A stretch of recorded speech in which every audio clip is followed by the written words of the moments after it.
Hi everyone, my name is Betty Harmon. Today I'd like to take a few minutes of your time to explain Dorothea Orem's self-care deficit theory.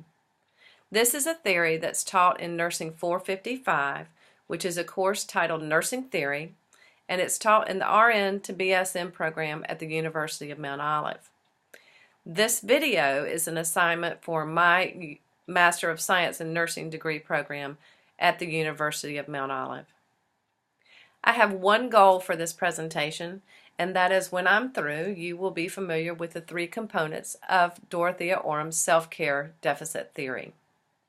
The objectives for this presentation are that you will be able to identify the components of the theory and how they relate to the nursing process, and that you'll be able to relate this theory to your own practice. Now, let me give you a brief overview of this theory.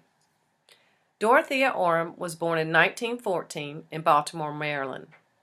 She earned her nursing diploma in the early 1930s, and from there she went on to earn her bachelor's degree and her Master of Science in Nursing degree from the Catholic University of America in 1945. She developed the self-care deficit theory, otherwise known as the Orem model of nursing, between the years of 1959 and 2001.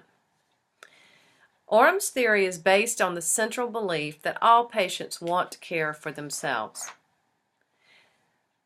The self-care deficit theory is known as a grand theory, meaning that it can be applied to any healthcare setting. The three categories of Orem's theory are the universal care needs, which include our basic needs such as air, water, food, and rest. The second category are the developmental self-care needs, which can be maturational or situational. And the third category are the health deviation needs, which are based on the patient's condition at the time. A self-care deficit occurs when a patient is unable to meet any of those needs in any of those categories. That's when the nursing needs to step in, whether it's through total compensation, partial compensation, education, or support. The self-care deficit theory is a very versatile theory. It can be used in any healthcare setting. Remember, the goal of this theory is for the nurse to assist the patient in becoming more independent in their own care. To give you an example of how this theory is used in practice, I'll describe how I apply this theory in my practice. I work in a post-operative care unit, otherwise known as the PACU, of an ambulatory surgical center. I discharge an average of 5 to 8 patients a day. During this process, I use the self-care deficit theory, and I use this to assess my patients' abilities to care for themselves at home once they're discharged. As soon as my patient is admitted to the PACU, my assessment begins. This assessment includes their ability to obtain basic needs such as food and water. It also includes their ability to follow directions for their prescribed medications and their ability to understand the need for rest in relation to mobility. The next thing that I do is develop a plan that includes what techniques I will use to care for and educate my patient and their family.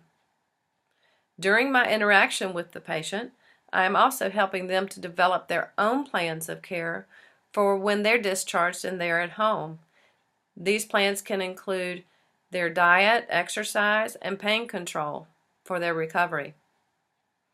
The last thing that I do during this contact with my patient is to evaluate their level of understanding.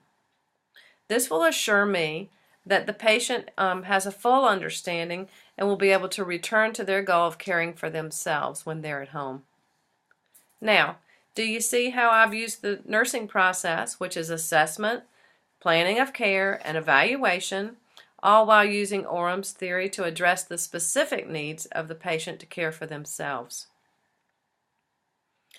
As I said earlier, this is a very versatile theory that can be used in any setting where independence and self-care are encouraged. So the next time you're caring for a patient, think about this theory and its components. You may be surprised at how often you're using it without even realizing it.